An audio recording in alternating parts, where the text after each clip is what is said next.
لوگوں کو موقع دیا. اور اصغر صدائی صاحب جو خالق نعرے پاکستان، انہوں نے کہا تھا کہ خالد لطیف ایک شاعر نہیں لیکن اس کے اندر ایک شاعر موجود ہے، یہ ادیب نہیں لیکن اس کے اندر ایک ادیب موجود ہے، یہ دانشور نہیں لیکن اس کے اندر ایک دانشور موجود ہے، یہ صحافی نہیں اس کے اندر ایک صحافی موجود ہے، یہ کھلاڑی نہیں اس کے اندر ایک کھلاڑی موجود ہے. یہ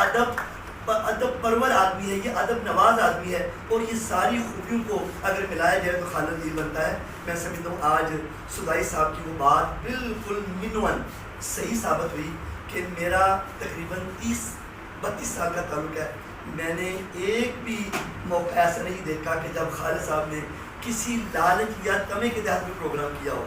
یقین کریں سیال میں میرا بھی تقریباً 25-30 سال تو میں نے بھی پروگرام کیے ہیں اپنے پلیٹ فارم سے،